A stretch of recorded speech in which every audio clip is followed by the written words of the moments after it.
Merci de préférer BB24, mesdames, messieurs, bonjour et bienvenue dans ce journal.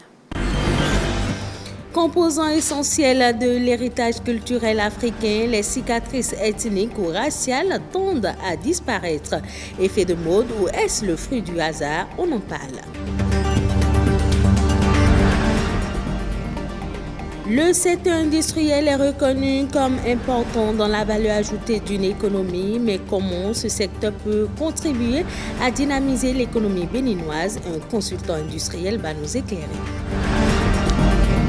Vendre du sable de rue est devenu aujourd'hui une activité génératrice de revenus à Cotonou. Ceux qui s'y adonnent le font à cœur joie et y trouvent même leur compte. Reportage à suivre dans cette édition.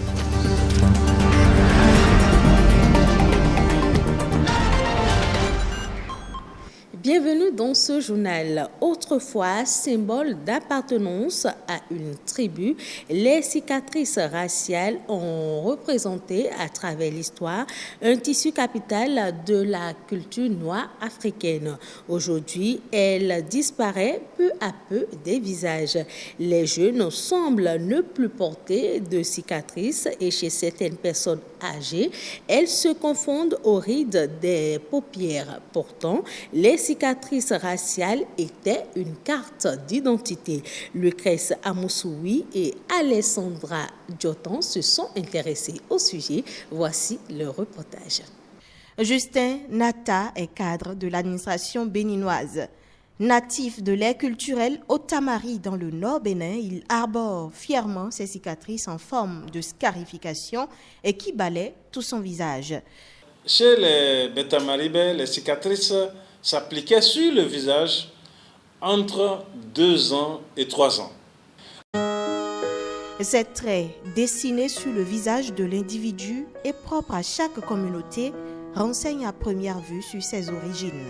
Les cicatrices raciales, encore appelées scarifications ethniques, sont des marques permettant d'identifier les membres d'un clan, la croyance en une divinité. Elles sont aussi quelquefois symboles du franchissement d'une étape de la vie sociale. C'est des incisions qu'on peut faire sur le visage, sur le corps. Et là, ça se pratique à l'aide des pierres, les tessons de bouteilles. On peut utiliser aussi un couteau pour le faire. On ne le fait pas simplement. C'est par rapport à la culture, par rapport à la religion. Donc c'est un signe identitaire. Et selon l'horizontalité ou la verticalité de ces cicatrices, cela permet de dire il est de tel clan ou de tel autre clan. Vous voyez, certaines collectivités ou certains groupes socioculturels s'arrangent avec les divinités pour ne pas faire ces cicatrices-là.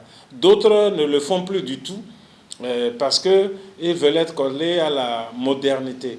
Voilà qui pose le problème actuel de la disparition progressive de la pratique des cicatrices ethniques qui, quoique présentant des avantages, exposent également à certains risques. Les avantages, par exemple, si vous rencontrez quelqu'un qui porte cette cicatrice alors que quelqu'un qui portait cette cicatrice vous a fait du bien, en signe de reconnaissance, vous allez bien accueillir cette personne-là. Mais si malheureusement, c'est que quelqu'un qui porte une cicatrice pareille, vous avez fait le mal et que vous rencontrez quelqu'un qui en porte, vous voyez, l'esprit de vengeance, vous voyez, moi par exemple, quand je passe, on m'identifie aussitôt. On dit, ben, vous êtes de la Takora. Ensuite, quand vous allez à la pratique, il se pourrait que des maladies soient transmises pendant qu'on est en train de scarifier les enfants qui vont porter ces cicatrices-là, ou les personnes. Parce qu'en général, c'est un seul couteau qu'on utilise. Au vu des multiples inconvénients des cicatrices raciales précédemment relevées, il n'est plus forcément nécessaire de conserver la pratique, estime Justin Nata. Les cicatrices raciales constituent un patrimoine essentiel de plusieurs tribus africaines tant elles sont pleines de signification. Ainsi, ne devrait-on pas simplement allier la modernité à la tradition pour préserver cet héritage ancestral?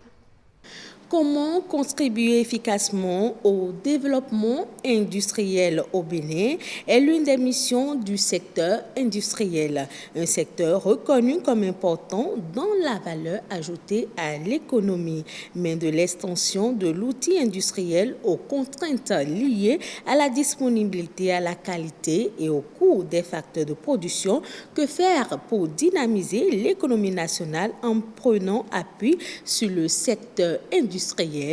Explication avec Arsène Fado, il est consultant industriel. Le financement industriel n'est pas encore ce qu'il doit être. Aujourd'hui, je vois beaucoup de promoteurs d'industrie ou de PMI qui vont vers des banques classiques pour se faire financer. Et ça, c'est un modèle qui est dépassé. Pour cela, il faudra des fonds. Il faudra des fonds, notamment des fonds d'investissement. Il y a beaucoup de types de fonds spécialisés dans chaque secteur. Et ça, c'est un des premiers chantiers que je trouve important. Le deuxième, c'est l'entrepreneuriat industriel. Il faut qu'on développe l'entrepreneuriat industriel, c'est-à-dire qu'on forme les entrepreneurs ou les jeunes qui désirent entreprendre au modèle économique. Le modèle qui est basé sur la chaîne de valeur, qui est basé sur un gain structurant et non un gain rapide. Depuis mon retour au Bénin, j'ai rencontré beaucoup de jeunes qui ont beaucoup de volonté et quand vous les voyez faire, vous les voyez fabriquer leurs produits, ils y mettent tout le cœur. Mais seulement ça ne suffit pas. Il faut avoir ce qu'on appelle la maîtrise opérationnelle. Alors que c'est ça qui constitue le cœur d'une entreprise industrielle.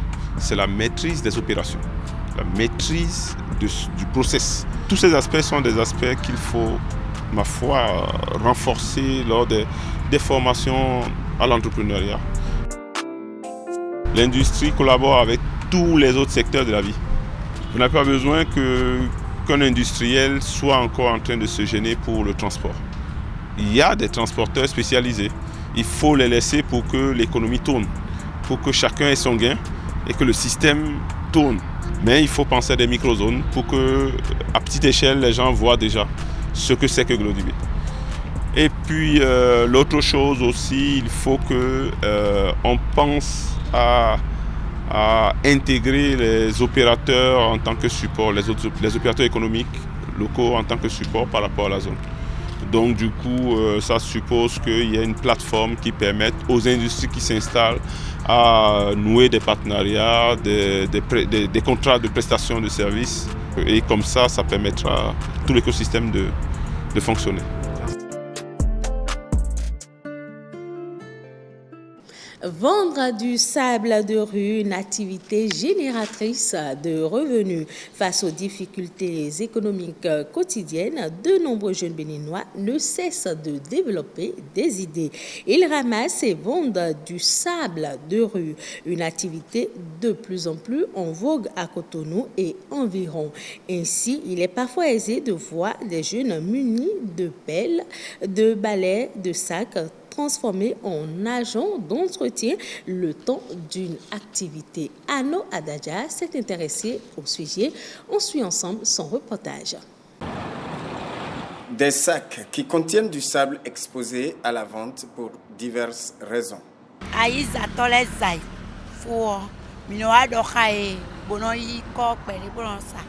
jour, j'étais arrivée voir les parents et ils devaient faire une réflexion. On a cherché du sable fatigué. Et là, c'est là où quelqu'un m'a dit, il faut qu'on attende la nuit pour voir ceux qui balaient. C'est comme ça on les a contactés. Quand ils ont versé le sable ici, le temps que le maçon ne vienne commencer les travaux, les gens ont commencé par nous perturber. Si c'est à vendre, c'est à vendre, c'est à vendre. On peut vendre ça, on m'a dit oui, c'est comme ça que je me suis lancée. Du sable laissé au départ sur la chaussée au passage des engins. Cette dame se tape une seconde activité en plus de celle qu'elle exerce. Pour Rogacienne, comme pour toute autre personne, la vente du sable de rue est une activité non moins rentable. Ce sac que vous voyez, c'est un sac de 50 kg. C'est ça là, je vends ça à 500 francs. Il y a le petit de 25 kg ici, qui est à 300 francs. Comparativement au coût du sable marin ou lagunaire, Cette activité de la vente du sable de rue vient au secours des petites bourses et sauve des propriétaires de maisons pour des travaux de réfection.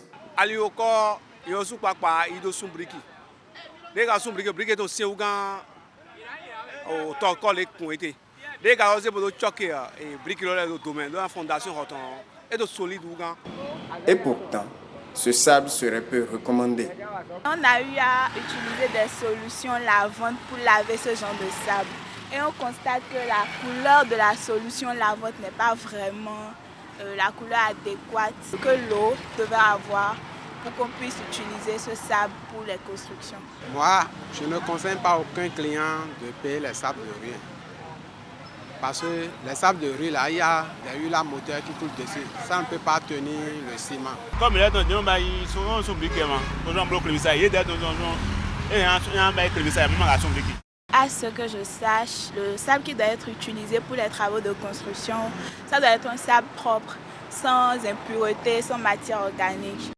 Au-delà de son caractère peu recommandable, c'est le film d'un nouvel épisode en termes d'innovation face aux difficultés de la vie qui commence sous les yeux des Béninois. Suivons à présent La Nation en bref, une compilation de l'actualité nationale ces dernières 48 heures au Bénin, présentée par El Ouira.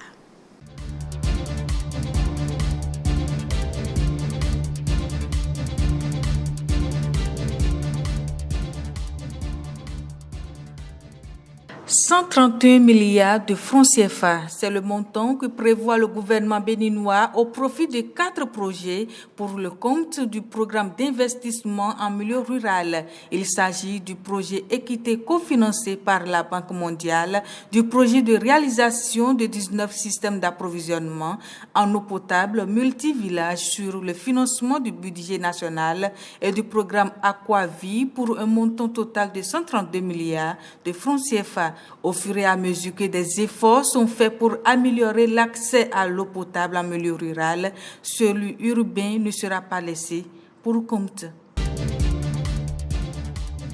La Société des bitumes du Bénin prend corps. La Caisse des dépôts et consignations du Bénin et un groupe d'investisseurs privés viennent de signer à cet effet un pacte d'actionnaires. Cette signature s'inscrit dans le cadre d'un projet d'implantation en République du Bénin d'un terminal de stockage de 9 000 tonnes pour l'approvisionnement d'environ 120 000 tonnes de bitume et des émulsions de transformation et de commercialisation de bitume liquide. Le projet sera implanté dans la zone minéralière du port autonome de Cotonou et représente un investissement global d'environ 6 milliards de francs CFA. Les installations de la Société des bitumes du Bénin SA vont s'achever au 3e trimestre de 2023.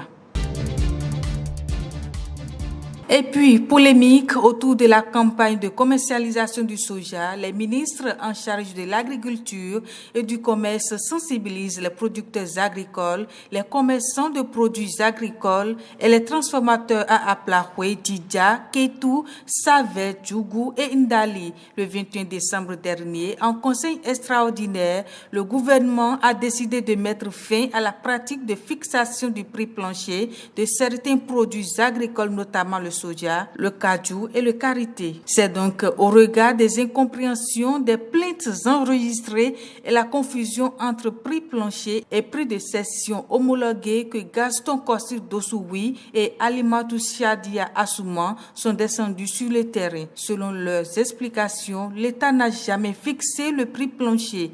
Il homologue le prix proposé par les acteurs tout en tenant compte de l'intérêt du producteur. Le prix d'achat des produits agricoles n'est jamais stable sur le marché. Il revient donc aux organisations paysannes de s'organiser, de se battre pour que le marché soit autorégulé pour vendre au meilleur prix.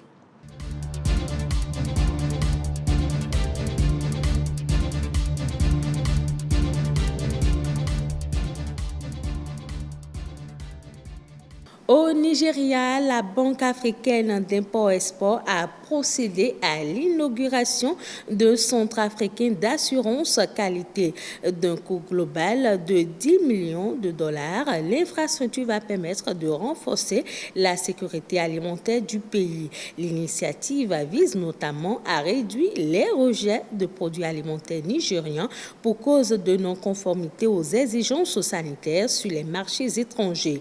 Selon le responsable du centre, le centre a pour objectif d'assurer que les produits fabriqués en Afrique répondent aux normes de santé et de sécurité requises sur le marché international. Et ce sera tout pour cette édition. Merci de l'avoir suivi. Retrouvez ce journal sur le site de l'ORTB, www.ortb.ph.